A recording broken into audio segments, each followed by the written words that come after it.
iPhone 13 on us for every customer. Current, new, everyone. To show the love. How about sushi? I just had sushi for lunch yesterday. How about tacos? Automatic emergency braking, one of 6 advanced safety features standard on every 2022 Chevy Equinox. Find new technology. Find new roads. Chevrolet.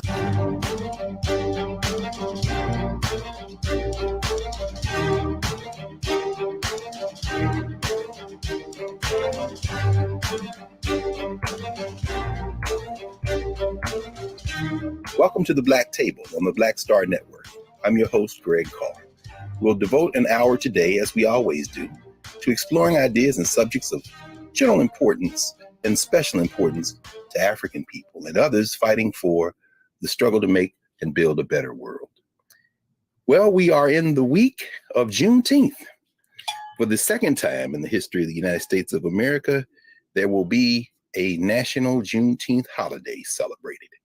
We are very excited about that here at the Black Table. In fact, so excited that we have lined up a couple of guests to help us think through the history of Juneteenth and the meaning of Juneteenth, the first of which will help us put it in an international context and help your celebrations really pop.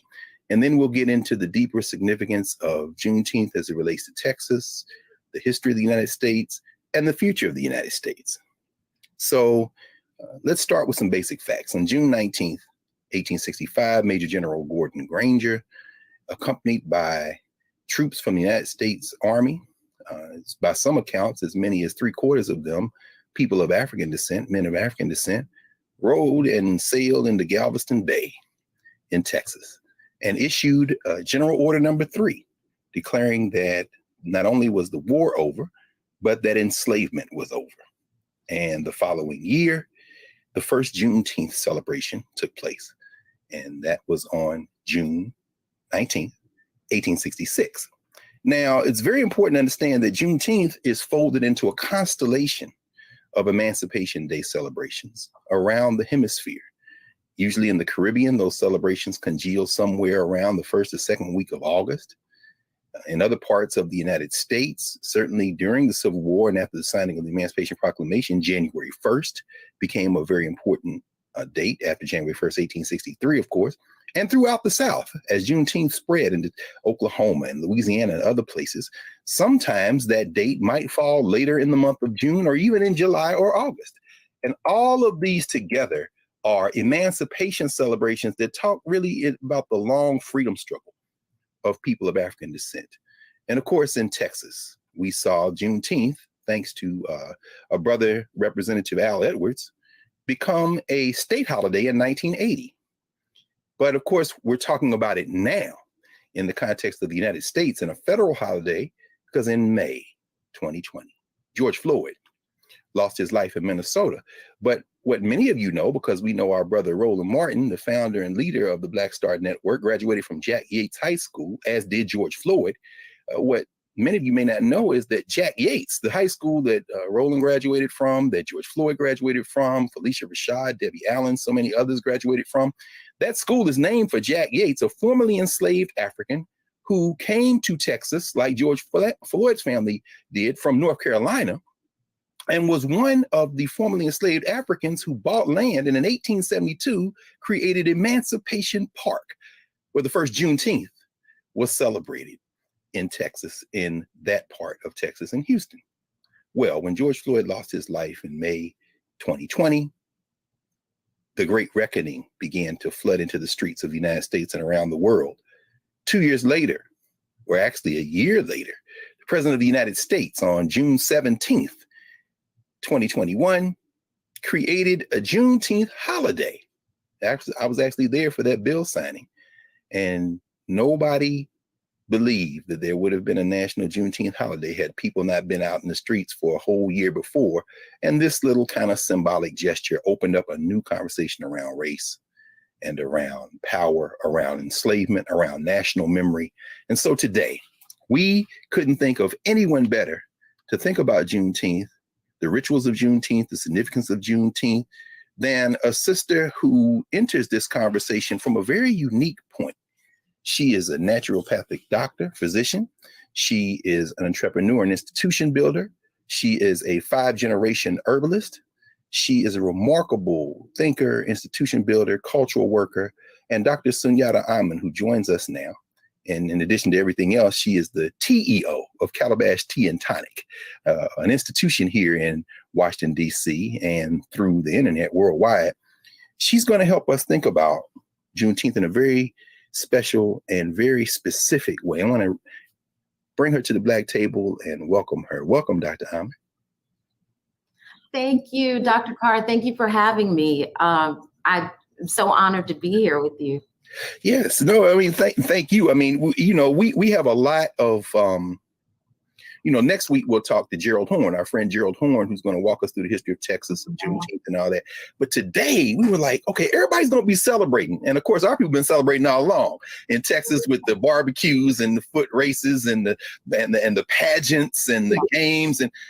But the food is significant in all human rituals. And people now who are stumbling around in the stores trying, I want to celebrate Juneteenth, or I want to honor Juneteenth. What do they eat? I mean, what do they do? We said, let's get Dr. Amen to talk about this, because you published recently an article in the Washington Post. Actually, I guess it was last week, where you talk about the significance of some of the Juneteenth foods as they relate to the celebration and the culture, and particularly the concept of these red foods. But we want to talk about that in the next segment. What I hope you'll share with us today in this first segment a little bit is more about yourself.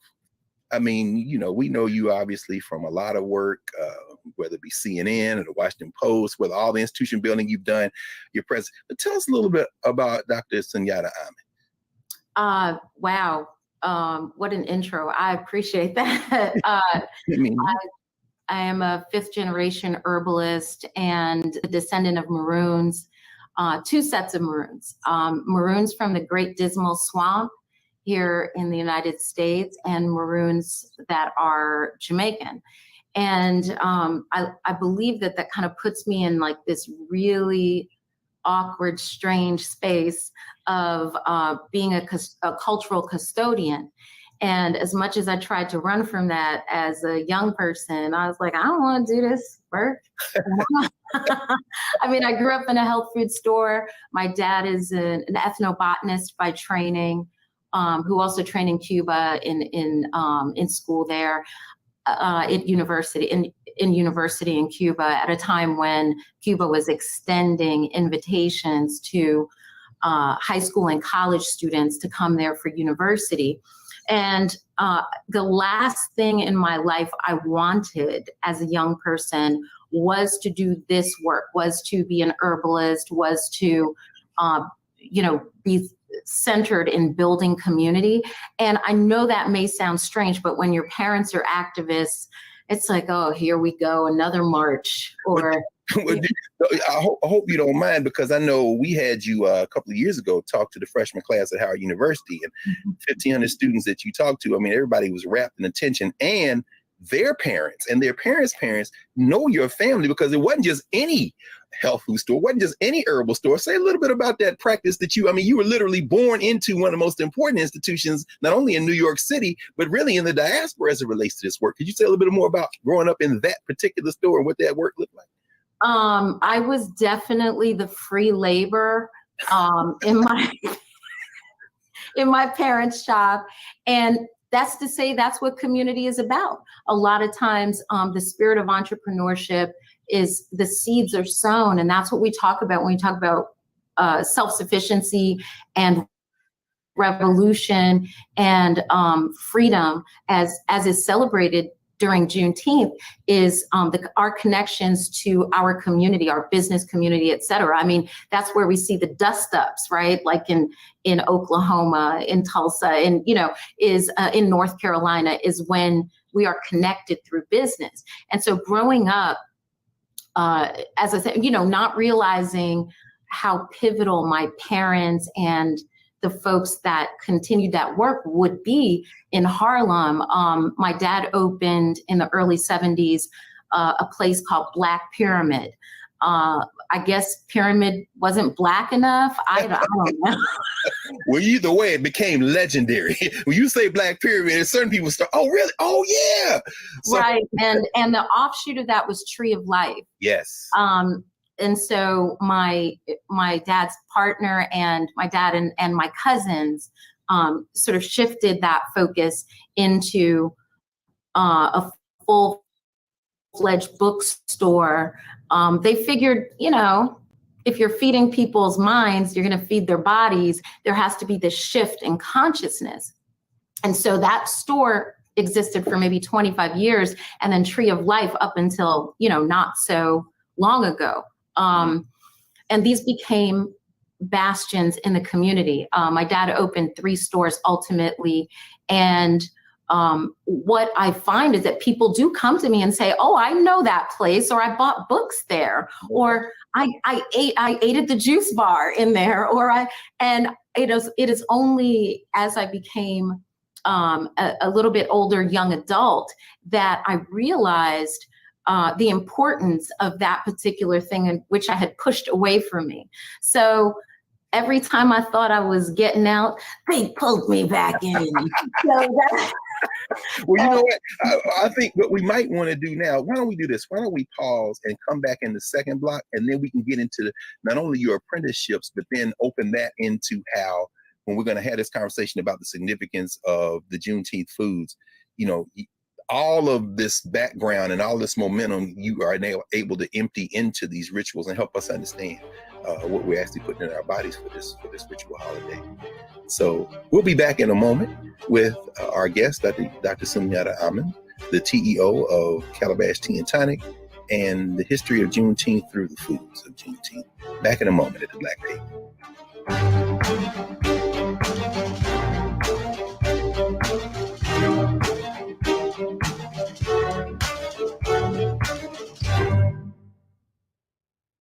Love our new Alexa. It's a Buick. Yeah, Alexa. Buick. Alexa. It's a Buick. It's an Alexa. It's a Buick. It's an Alexa. Coach, that's a Buick. That's an Alexa. The Buick Enclave with available Alexa built in. Pull up a chair, take your seat. The Black Table with me, Dr. Greg Carr, here on the Black Star Network. Every week, we'll take a deeper dive into the world we're living in.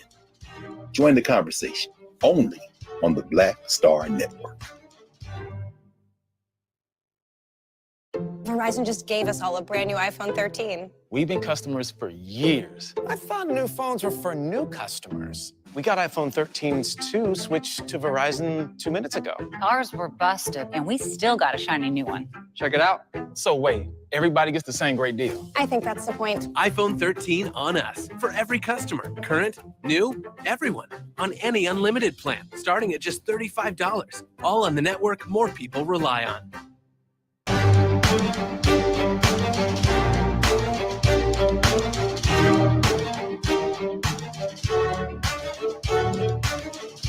Welcome back to the Black Table. I'm Greg Carr here on the Black Star Network. And Dr. Amen, our guest, Sunyatta Amen, when we paused, you were telling us how you tried to get out, but they pulled you back in. I love I've seen you lecture and have interaction with audiences where you talk about, that apprenticeship literally stained your fingers. I mean, you're working in talk to us a little bit about I was the golden seal girl. I was the person in charge of bagging, ginger and golden seal and turmeric. And so sometimes I'd go to school and my fingertips would be like yellow or red. And people are like, what the heck kind of thing are you doing? Do we need to call children's services? What's wrong with this child's fingers? No, what's going on? Well, even the other students were like, I think, I heard that she's that, they got some stuff in there. They got roots. They got roots. Oh Lord. So they had you pegged for a witch as a child. But I never, students always talk about this when they mention you. They say, you told them you almost never got a cold or never got a cold. I still have yet to remember a cold I got or sick in any capacity. My classmates would get full blown, chicken pox, different things that go around. I just never got sick. And I attribute that to probably breathing in all those fumes of things as the child labor. Right now, the folks who work at Calabash with me never get, and they don't notice it until I said, did you notice that you haven't been sick this whole year? And they're like, oh, you're right. And I'm like, you're welcome. But exactly. I mean, but and then of course you go on to get professional training. You are a licensed naturopathic physician. And I think about the fact that you always talk about decolonizing our tongues. And part of that is restoring us to our natural health. I mean, people think, well, I eat this because it tastes good. But you always remind us, and I'm not because, I'm drinking out of my decolonize your tongue. Okay. I got a rep, I got the maroons. Oh, the maroons. Look, I started to rock my original Maroon 5 joint because I know we're going to talk about that a little bit later in terms of foods of resistance or even now. But you're constantly reminding us that what we put in our bodies, makes all the difference. And so, could you talk to us a little bit about the significance of food in the body, and particularly for people of African descent, as we begin to think about those formerly enslaved people who never stopped practicing health with the foods that they ate? Absolutely. I'm so glad you brought this up. And so many of your students, by the way, from Howard come into the shop all the time and they say, Dr. Carr said, you're a whole witch. And I'm like, thank you. And the way that relates in the decolonizing of our tongues is reclaiming lots of the things that are our traditions, that it is possible that we still say, we say, oh, that child, he's been here before. Oh, I saw a butterfly. That's my grandmother coming back to tell me something. I mean, we have symbolism, we have connection to nature. And within that, during the Mafa, during the Holocaust of being transported, millions of us in that transatlantic slave trade, as enslaved people, one of the ways that we could connect to home was the knowledge of herbal medicine, the fact that nature, not just the herbs, but nature itself connects us mind, body, and spirit to who we really are at our essence. And that's why the food is so important, because that's the way we connect internally with the way we relate to nature.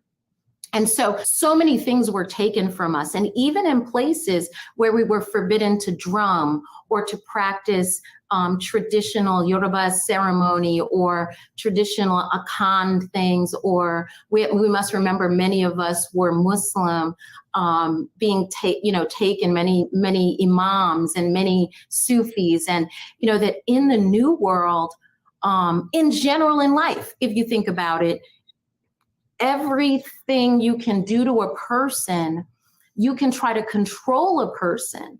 But one thing that you can't really control is food. People decide they're not going to eat, or people who feel put upon decide, I'm not eating, or I am eating my feelings, or I'm not going to eat because I feel a certain way. It is something you can control as an individual. So one of the ways that we take personal power, even if it's in a disordered fashion, even as modern people in disorder, is the control of what we eat or do not eat. And that is a revolutionary act, for better or worse. It is a matter of taking back wresting control.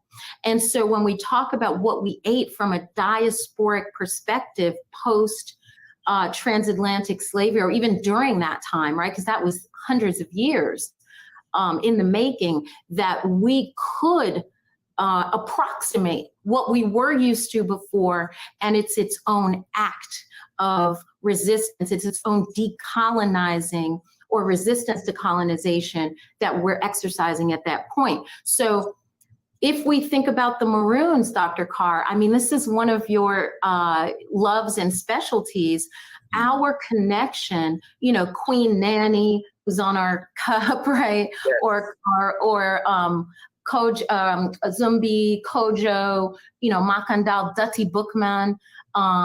We talk about how many of them, there's the success of their revolutionary acts, Harriet Tubman, lots of folks, that it had to do with their responsibility to nature and our connectivity to nature that allowed them. And so it's said that, this one practiced voodoo and they had herbs at their disposal, and this one gave herbs to their troops so that they were emboldened and strengthened. This is the food they ate. This is the sacrifices they left to the African spirits that are related to food for us. There's no way to separate it.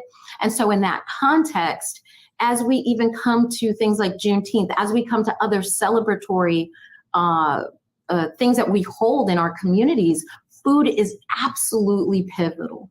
Well, let's continue that momentum as you're talking. And of course, as you talk about all those places you brought in, Jamaica and Cuba and Haiti, and put that right where we can now see this momentum of resistance, literally through with the foods that we ate.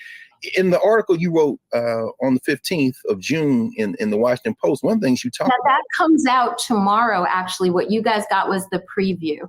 Ah, wonderful. Oh, that's perfect. So then that's right in the rhythm then. All right. So you all out in the food section tomorrow. On Thursday, it comes out on Wednesday. June 15th. Yes. So by the time folks are seeing this, it will have already come out. So you all can now access the Washington Post and see this article. And so in it, you talk about several of those herbs, those plants, and you focus in on hibiscus. And you write hibiscus plants with a lot of the other botanicals that come from Africa, like ginger and the various spices, as you said, came with us on those ships. And they not only allowed us to continue our practices, they continued to heal us. And of course, coming out of the Caribbean as you do, you also write about how over the last decade plus, that sorrel that so many people in the diaspora enjoy, it has medicinal benefits. Could you talk a little bit about what makes the red and some of these red drinks that we consume, not all of them, as we'll talk about in a minute, but some of them, what makes them so powerful? And talk about some of those herbs. That's such a great question. Red is a significant ancestral color for us. In many of our West African traditions, red symbolizes ancestral connection and power through blood connections. And that connection doesn't have to be people you're related to. Is symbolic. And so when you talk about Shango, when you talk about Alegua, whose bracelets I have on now, both of those deities, but we talk about red being a color of power. When people get married, they're often wearing red, not white. People are there is red involved in ceremony and palm wine and cola. I know Coca-Cola made this formula that people associate cola with brown, but that's because it's been dyed brown.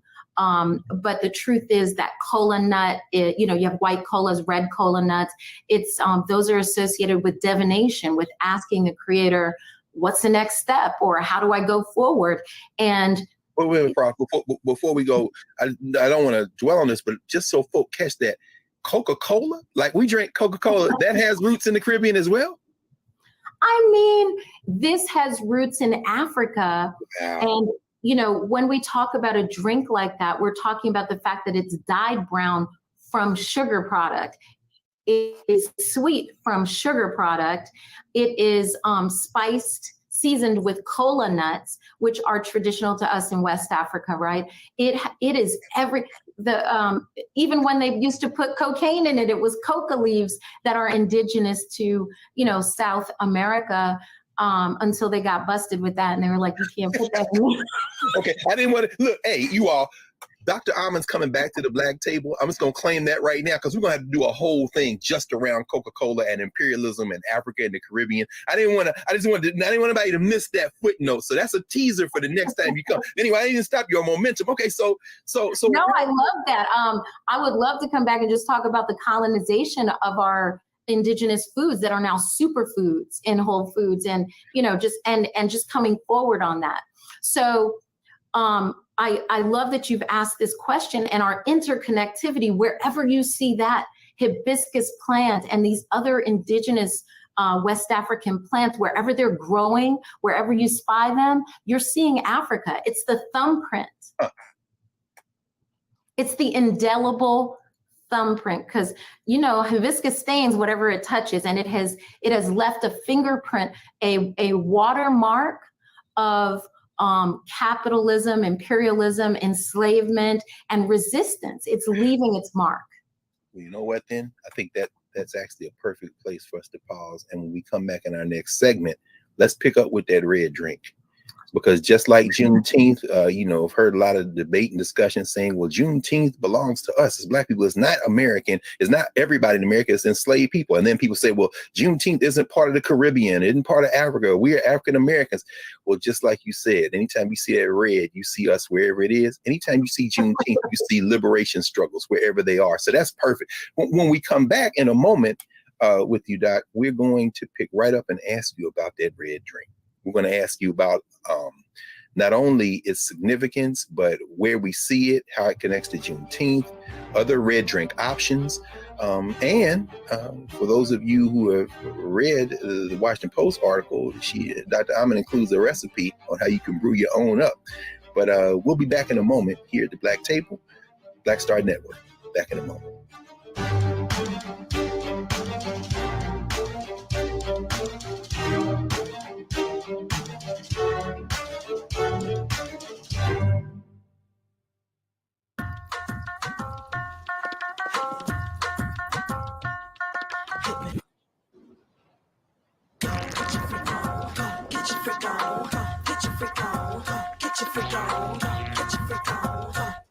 Verizon just gave us all a brand new iPhone 13. We've been customers for years. We got iPhone 13s too. Switched 2 minutes ago, literally right before this. iPhone 13 on us on any unlimited plan for every customer, with plans starting at just $35. All on the network more people rely on.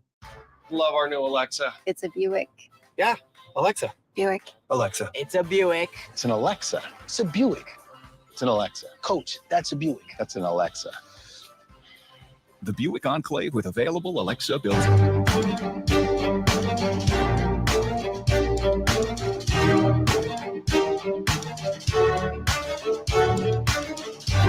Welcome back to the Black Star Network. Here we are with the Black Table with our guest, Dr. Sunyatta Amen, TEO of Calabash Tea and Tonic. And when we left, you led us right up to the door of that red drink that we see proliferate in Texas. And these Negroes is barbecuing whole hogs. They out here doing all kind of, walk us through some of that food, Dr. Amen, because, in addition to being intimately familiar with the foods of Africa and the diaspora and what is good for us, you also talk a lot about the things that aren't so good for us and how sometimes mixing those things together can have detrimental effects. But talk to us a little bit about this red drink that we see. Red drink, fantastic. Red drink is pivotal to any celebration. As you look throughout the diaspora, you will see red drink appearing over and over in different forms. This has everything to do with our connectivity with West Africa. So this, everywhere you go in it, let's deal with Africa in general, right? I have a list here for you, right? We have Bissap in Senegambia. We have sorrel in the Caribbean. We have Rosella in the Horn of Africa and Italy. It spread to Italy. And the Middle East, they call it Rosella, or so-called Middle East arbitrary geopolitical term. Yes. Let's not forget that. Yes. In Egypt, you're going to call it karkade. Oh, that's my favorite. Yeah, anytime we go to Egypt, I know you've been there many times, me too. We get off the plane looking for that karkade. And they're ready to give it to you because no question. It's a celebration that you're coming home. Yes. And people, we always warn the folks to travel with us. If you're on blood pressure medicine, you better be careful, because if that thing starts tasting good to you, can mess up your medication because it lowers your blood pressure. It certainly does. It's a vasodilator. It opens the blood vessels and it releases heat from the body. It's a coolant, as they call in an herb. There are certain herbs that are coolants. And so this throws heat off of your body. And that's one of the reasons why it remains popular in tropical and subtropical regions. And as we look at it translating over into different drinks here, but even used, hibiscus is associated with cooling, with healing, with our ability to survive in inhuman conditions, to be worked to death on plantations in high heats. So I still have some more. Yeah, I don't want to interrupt you. So some of these other regions, like what's the name? What other names do we have? So in Central America, it is called agua fresca de Jamaica or Jamaica. And so it's called Jamaica because that was one of the main landing points of hibiscus and other herbals. And I assert that not just because my parents are Jamaican, but I assert that there's a history of maroonage in Jamaica and that connection from Queen Nanny and Cudjoe and all these other folks. And when we talk about their mastery of herbal medicine is because it was one of those places where the drum still existed and our connection to traditional spirituality, which includes herbal medicine. There's no way to separate it. So we also have in Brazil, we have vinagrera. It can be found everywhere. I mean, you see it over and over again. And as you mentioned, Dr. Carr, things that are great for us and some things that aren't so great. Hey, there's life. So yeah, wow. And then so then the folks brewing that red drink in whatever form they brew it in Texas, celebrating Juneteenth, are cousins with all these other folks. We are all cousins. When we talk about Black food, I prefer that than African American food. We could definitely talk about things that are specific to African American cuisine. But we need to remember that we are one family, and you'll see these themes over and over again. And it's an opportunity for us to understand each other and create those linkages, to link back. We were separated. It just depends on where those ships landed and, having been stolen from another place. And so we are also very connected. It's amazing. So when we think about that, like barbecue, Dr. Carr, you mentioned barbecue for Juneteenth. Yes. The very word barbecue comes from the Arawak, the native Caribbean, of which, the Carib Indians, as we will call them, right? Carib Native American people, Arawak. Their word for barbecue is barbacoa. And so that's where the word barbecue came from, or barbacoa. And so we can't separate at all. Like there's no way to separate our intrinsic relationships with Native American people that we interblended with, literally, and then also from each other as descendants of African, stolen folk. So, oh man, I'm just so excited thinking about this because so many of us don't realize as Black people how connected we are and how far back those traditions go. You wrote about all that red food that is associated with Juneteenth: strawberry pie, barbecue, red rice, watermelon. Watermelon is so important to us, and watermelon's gotten a bad rap, Come on, redeem watermelon for us, Dr. Amen, today. Don't be ashamed of that watermelon, y'all. There are people who say they won't eat it in public around mixed company. In mixed company, they will not eat it in certain settings. I've seen people eat watermelon with a knife and fork, my hand to God. If they're I know. You petty bourgeois Negroes, put that knife and fork down and eat like your mom and them used to eat that watermelon. Why is watermelon so important, Dr. Well, here's the thing. Fair enough, right? Chicken and watermelon became associated with us in a very negative capacity. And in the framework of that, I think personally that foods that we eat with our hands became villainized. So, things with a bone in it, things that we pick up and eat, it seemed déclassé because you're not using continental table manners, with a knife and a fork, which is more of us decolonizing our tongues, pushing away from that and using our hands, learning to eat fufu, learning to eat collard greens, picking it up. You go to some place in the South, people say it tastes better when you pick it up with your hand. No, that's and right. That's because that's the way we traditionally eat. All over the world, people do that, and so when we look at our traditions of red foods, red velvet cake and red punches, you go to the Caribbean, you got fruit punch served to you when you first get off the plane, just like you do in Africa. You get the kerkade, you get the sorrel, you get the bisap. In the South, we have our own traditions, and parts of my family that are from North Carolina went to Texas And so you find that interconnectivity of people back and forth, where red is a celebration. It says joyful resistance. It says we are still here and we deserve joy. And in the context of that, commercial enterprises like how we mentioned Coke and other makers of soft drinks and hard drinks, right? So non-alcoholic and alcoholic drinks really started to recognize these Black folks like this red drink and red foods. Yes. Let's see how we can color things with as much red as possible, whether it's candies and the Skittle and the, all of this stuff, the red sodas, Big Red and Kool-Aid. Oh my God. You're hitting too close to home, Doc. You're hitting too. I mean, as a child, I'm thinking about Red Hots. I'm thinking about those. In fact, it got so bad that we used to go to the store and we would ask for the candies and the Kool-Aid by the color. Just give me the red. You want the red or the? So are you telling me that this is deliberate? This was a deliberate marketing campaign. Well, think about the fact, Dr. Carr, that we don't describe it as a flavor. No. It's not cherry and it's not strawberry, and it's not hibiscus flavor. It's red flavored. Right.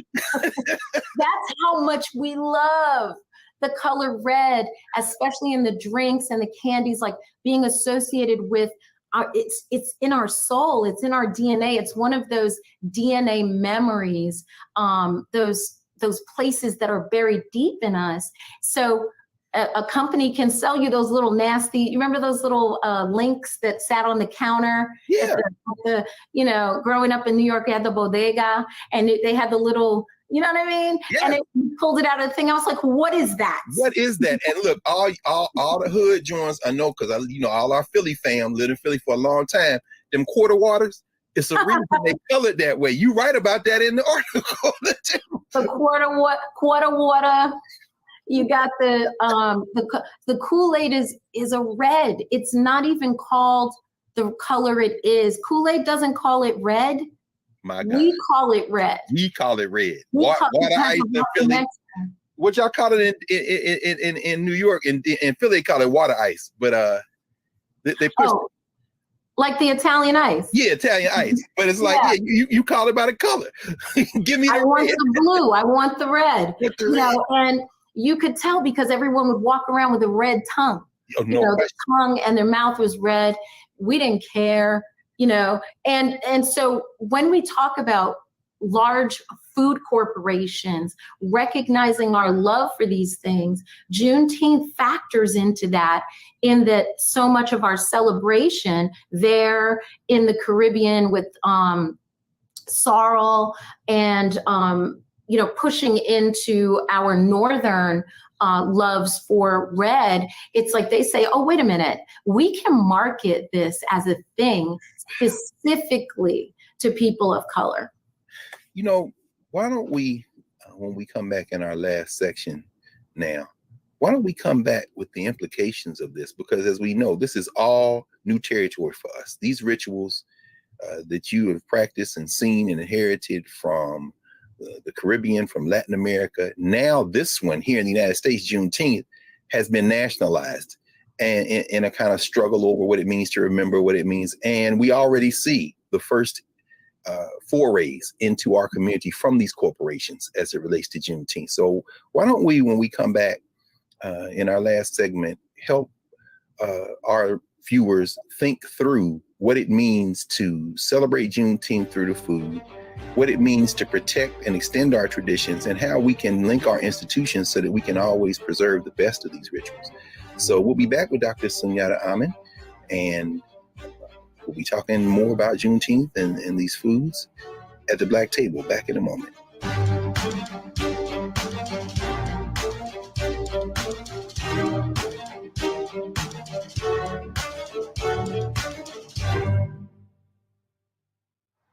How about sushi? I just had sushi for lunch yesterday. How about tacos? Automatic emergency braking, one of 6 advanced safety features standard on every 2022 Chevy Equinox. Find new technology. Find new roads. Chevrolet.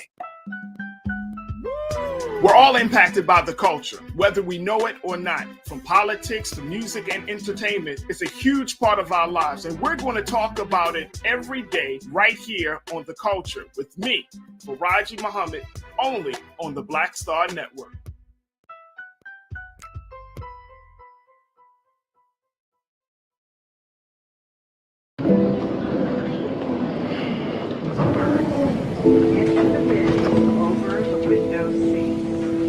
These are the only bins that will accommodate larger overboard.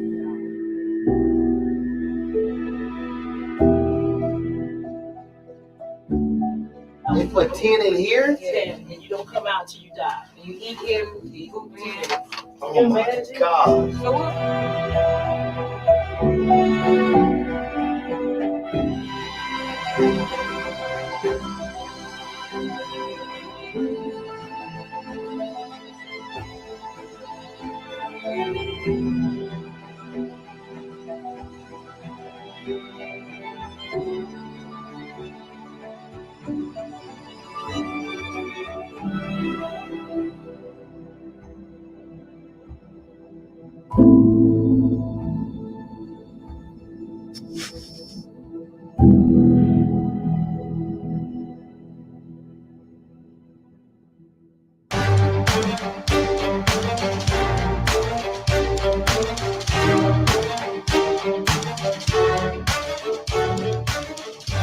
Welcome back to the Black Table. Greg Carr here on the Black Star Network, and we are honored today to be joined by Dr. Sunyatta Amen, who is really helping us think through not only the history and meaning of Juneteenth, but the rituals, the foods, the icons, the shrines, the totems, everything culturally that is connected not only to that holiday, but it connects us as people to the best in our traditions. Dr. Amen, we're now both witness. Certainly after everything shut down, you and the Calabash team went online and expanded. A lot of people be watching this from around the world, watching this broadcast. You led us right up to the horns of a dilemma now, because a lot of people now are going to be wanting to celebrate Juneteenth. I mean, I know that's one of the reasons that you wrote for a broader audience to help people introduce people. But there's some pitfalls probably associated with that. Could you talk to us a little bit more about that? You started at the end of the last segment talking about this, the market coming in and saying, oh, we can exploit this. What do you see going forward? This is a great question. Just like we see traditional superfoods making their way into the marketplace, you name it, matcha and maca and hibiscus and, mushroom and, all of these foods that are now foraged, which we just call going out in the woods behind our house and grandmother said, bring back that pokeweed and let's make a salad. Right. Yes.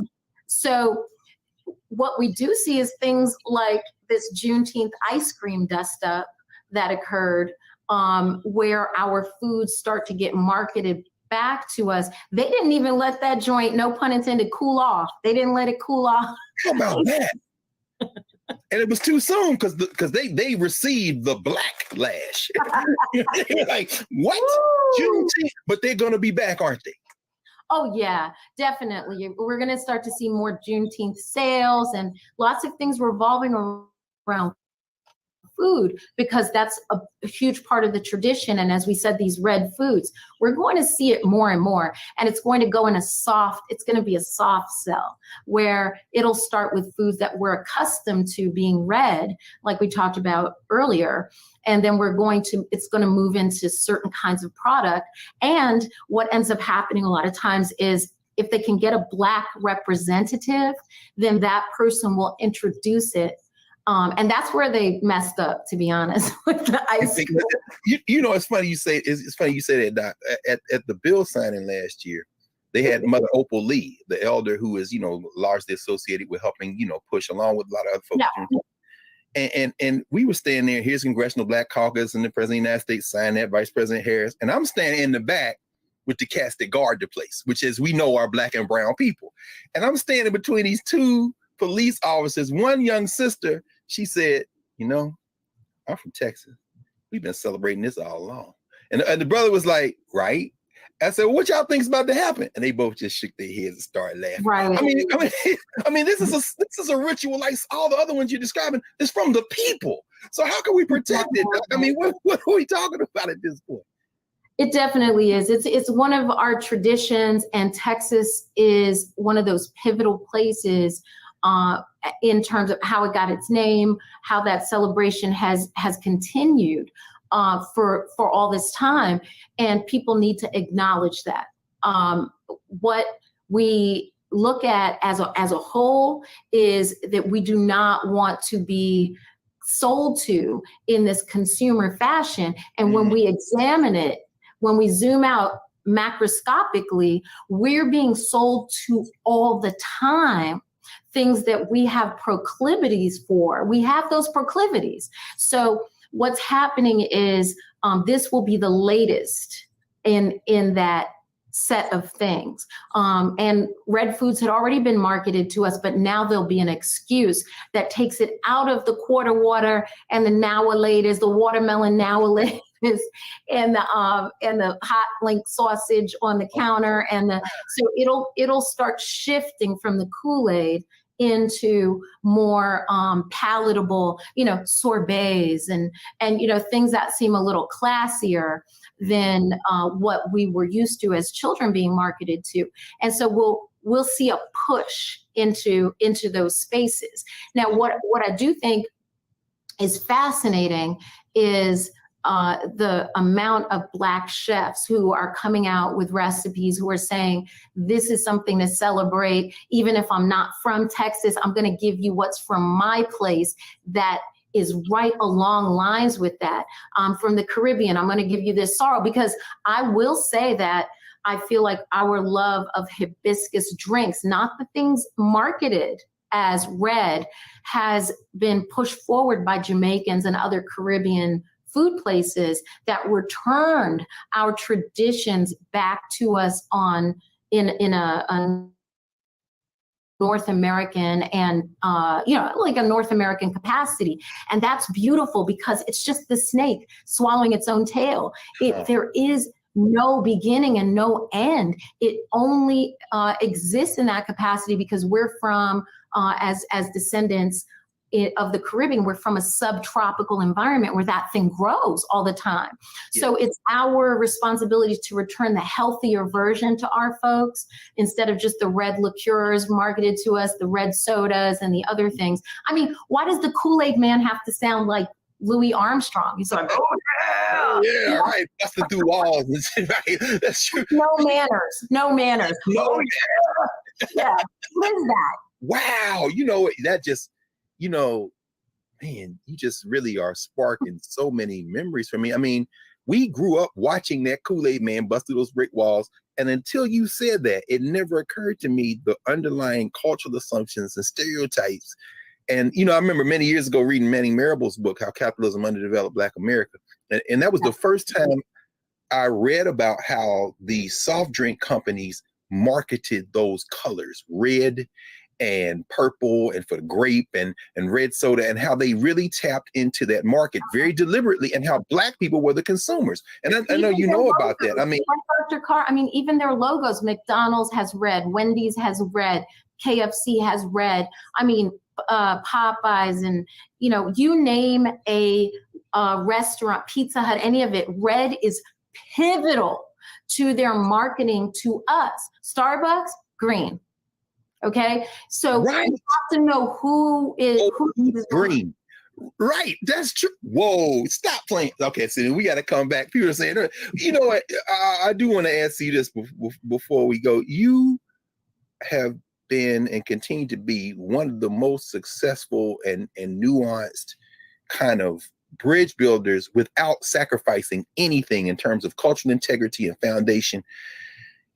Help us think through what we should be looking, not only what we should be looking for, but how we can meet this moment in a way that enhances our communities. I mean, you're always looking to teach, regardless of anybody's background, their culture, and we know that this flood of commercialization is coming. How can we, what should we do to meet this moment? And what are you all doing? In fact, at Calabash, you're an institution builder, you're an entrepreneur.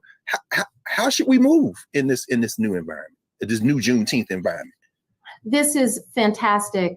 Our entrepreneurial spirit, which we've always had, right? Mm-hmm. This, you go to West Africa, people have their market stalls. The market women run the economy, right? And so when we talk about reclaiming recipes, let's call it that, reclaiming our recipes, the ingredients themselves, all of these things that are being sold and will be sold as heirloom grits and heirloom so-and-so. And it's only a matter of time. And we already saw it happen with this ice cream debacle. And the other products, right? What we have to do is decide to be those entrepreneurs, even in our own homes, reclaim the recipes, make these recipes, make them healthier versions of what we love, the same seasonings and such, but let's not cook something until it's with an inch of its life. Like, make things more fresh, use the same season. And this gives us an opportunity to lower our blood pressure, avoid sugar and diabetes issues, our risk for cancer, et cetera. This is imperative because good health is not only your birthright, but it is also a revolutionary act. Yes. And as much as I fought this as a child, I am now getting it. Listen, y'all, here we are on the verge of the Juneteenth holiday. I don't think, with the producers, we were talking before, and, they said, let's move this to the first of our two-part conversation on Juneteenth. And, thank you for doing this, because it's going to be a lot of celebration. It's going to be a lot of noise. But when you watch this hour that we've spent with you today, this just resets the paradigm. It just strengthens us. And ultimately, our health is a revolutionary act, huh? It absolutely is. It is intrinsic to our joy. And if it is true that every American citizen is due life, liberty, and the pursuit of happiness, our being able to live is pivotal to that entire flow. Otherwise, our quality of life is compromised. And that is a deliberate act with corporations. It's a deliberate underpinning of enslavement for so long, and what we were forced to eat, what we had access to. Now we're at the place where we want to make sure that we do the best we can for ourselves to increase our life and well-being. Yes. Well, how can we continue to do that with you and with your team at Calabash? I know one of the things that you and I are involved in, building out the narrative platform, some other work we're doing, is we've been reading and discussing the work of Octavia Butler. And I know one of the new T's you've introduced is Octavia Butler at Calabash. How can we continue to support you and the team at Calabash Tea? And what kind of things you all into that we can share with the Black Table audience today? Well, folks can pop on our website, calabashtea.com. Folks can pop on our Instagram. We love being able to interact and answer questions. We are, we talked about these cultural custodians, like it or not, when we were younger, and we've walked it, we've leaned into it now at this point. And so that's part of it. Is also, we have Harriet's Gun Tea, and we have Garvey's Ghost, and we have actually, I was having Octavia this morning. We have Octavia Butler. We have Oshun's Kiss. Like, we love celebrating our traditional ingredients. I got the little joint. I'm gonna come get my re-up. I got the big joint. Of course you do. You made it. You know what I'm saying? But anyway, I'm sorry. We love celebrating. You about to say? Yeah, well, I love the ability to celebrate our ancestors and the people we should give flowers to now. Yes. Through the foods. And that is how we've traditionally functioned, right? So when we talk about our ties and connections to traditional Yoruba and traditional Akan and all of the things that somehow we had to leave a lot of that, we still have it and we can still reconnect. So we're here, we love at Calabash being able to have your cousins. Yes. Well, Dr. Amen, we want to thank you, the whole Black Star Network and the Black Table in particular, for spending this time with us and helping us prepare for the Juneteenth holiday, and beyond that, for really recentering ourselves, for decolonizing our tongues, for healing us. And we hope you'll come back and join us very soon. I appreciate being here. Thank you. Thank you. So we're going to wrap for now, and I'll be back to clear the table in a moment here at the Black Star Network and prepare for next week when we will continue this conversation and put it in a larger geopolitical context with our brother, Dr. Gerald. Back in a moment.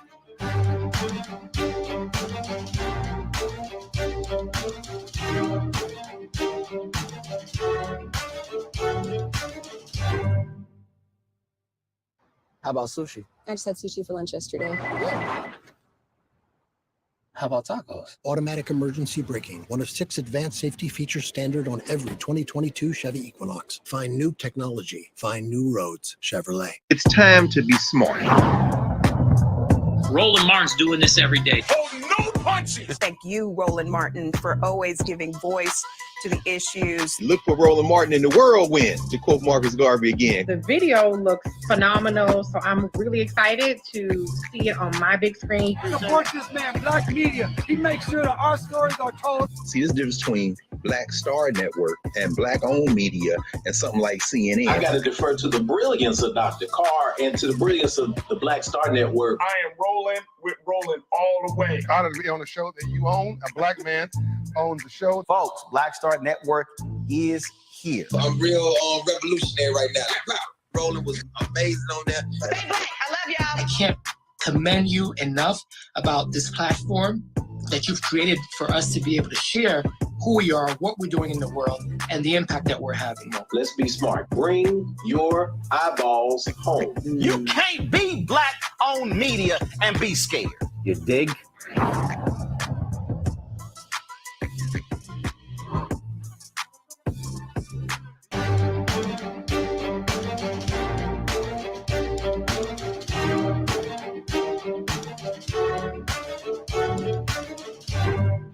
Welcome back to the Black Table on the Black Star Network. I'm your host, Greg Carr, and we've spent the last hour with Dr. Sunyatta Amen, physician, herbalist, institution builder, entrepreneur, and she's given us a master class on not only the ritual we call Juneteenth, but the deeper significance of how people of African descent use the foods of Juneteenth, connecting them to the foods of Africa and her diaspora as revolutionary acts of self-preservation.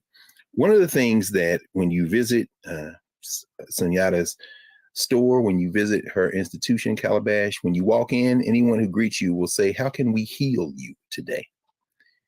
Well, as I said at the beginning of the show, when George Floyd became an ancestor and transitioned to the ancestors, a lot of people didn't know that he had come from Texas, from Jack Yates High School. Jack Yates, one of the founders of Juneteenth in Houston, who had come from North Carolina, like Dr. Amen's ancestors, like George Floyd's own mother, and that they connect to a long and large arc of Maroonage and resistance.